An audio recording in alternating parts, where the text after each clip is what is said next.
Do you ever feel like maybe everything in your world hums just a little too loud? Like maybe your brain is still spinning around when everything else stops moving. In those moments, surrounded by the clutter of tasks and screens and deadlines, it's in those moments I find myself longing for quiet. Not just silence, though sometimes that would be nice. No, the idea of stillness, something deeper, something that allows my soul to exhale.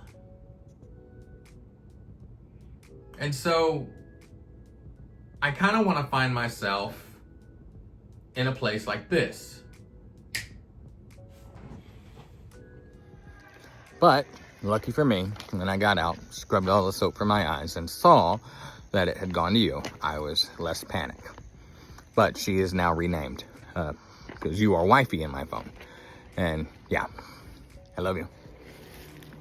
And it doesn't do that in a way to hype us up. It does that more in that it reminds us of how God is trustworthy, even when life is loud. Let's listen to these words together.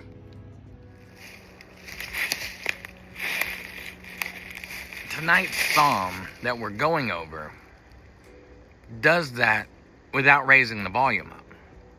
It does that in the sense of asking you to be still.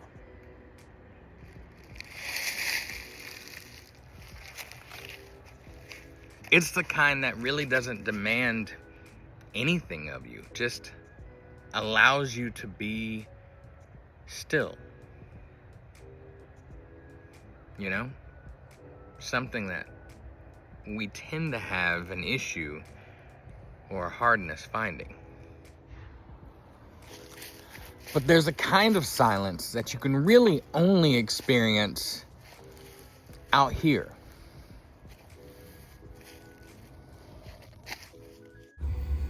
This is not a psalm of battle. It is not a cry of despair or a shout of victory. This is a whisper like dew settling on the morning grass. David says, "My soul finds rest in God." And then again, he tells his soul to find that rest. Sometimes stillness doesn't just happen. You have to invite your own heart to step into it. When is the last time your soul truly rested? Not just your body, not just sleep, but the deep place inside of you that is always worried about tomorrow. When did that part of you last breathe out and stop gripping everything? Pour your hearts onto him.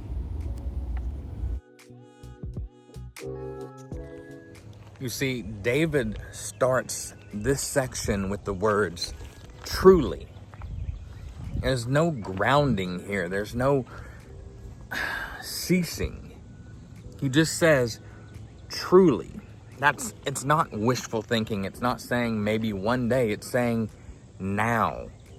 You don't have to wait for better circumstances to begin trusting God. He then says, he is my rock. That is something that you can put your foot on. David is stating that he is firm in everything that he does. Think about it. If you go out and you start standing and the ground moves from beneath your feet, you start running away. But if you can stand atop of the rock, things feel solid. And lastly, he says, pour out your heart. Our religion is not one that is meant to be sterile. It's not meant to be one that is numbed. It is meant to be open. It is meant to be basically earthy, emotional, full of all sorts of feelings. Don't sterilize God to fit in the conformations of today's society. Let that emotion be accurate and be real. So this week, take time to pause for nature. Allow the stillness of your world around you bring you closer and closer and closer to God.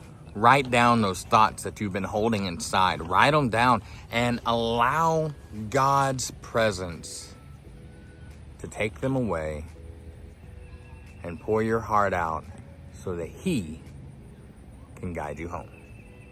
For the Lily's Chapel Church of Christ, my name is Alex Wooten. God bless.